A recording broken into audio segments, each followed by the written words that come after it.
The convergence of globalization and technology has created a new brand of terrorism. There were persons who, for whatever reason, came to view their home country as the enemy.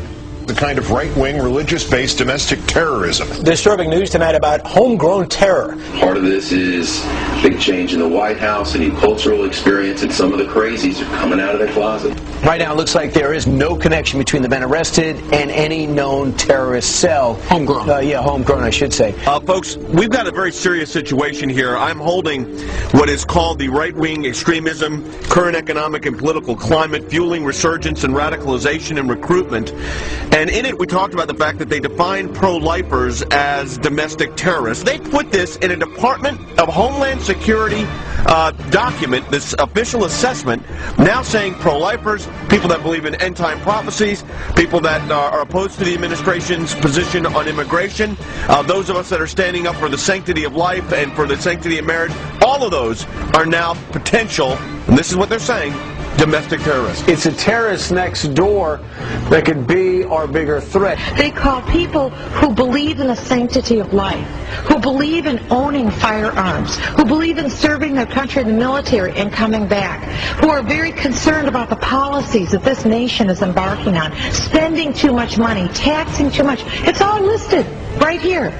These are the domestic right-wing extremists. 1 million names under the watchful eye of the United States. America's so-called terrorist watch list has hit the record number, according to one of the country's most prominent civil liberties groups. That's a lot of people to keep track of. They're adding new people all the time. It's a secret list that you don't know really quite how one gets on, and you don't know how you get off. They're coming out and profiling huge groups of people. You know, if you voted for a certain political candidate, you should be considered a potential threat.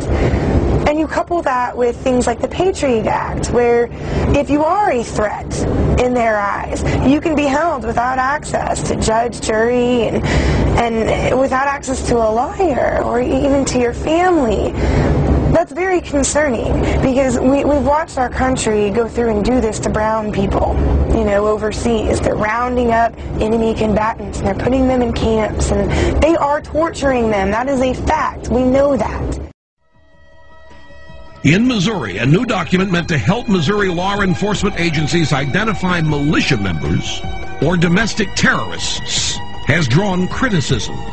The February 20 report, called the Modern Militia Movement, mentions such red flags as political bumper stickers for third-party candidates, such as Ron Paul, who ran for president, talk of conspiracy theories, such as the plan for a superhighway linking Canada to Mexico, and possession of subversive literature. So the state police in Missouri have been told that if you see a car with a bumper sticker that opposes the so-called creation of North American Union, the superhighway, that you are probably following a militia member, that you are following an anti-government radical.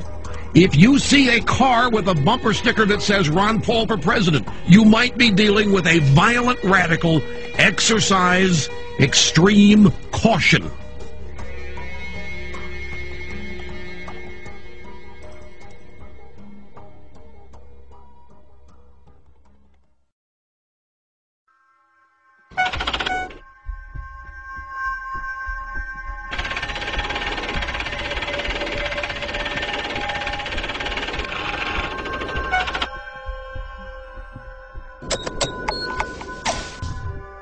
We do know that 28% of their funding comes from the Department of Homeland Security. This is not the first time that a report has been issued to Missouri law enforcement and surrounding fusion centers in other states by the MIAC Center.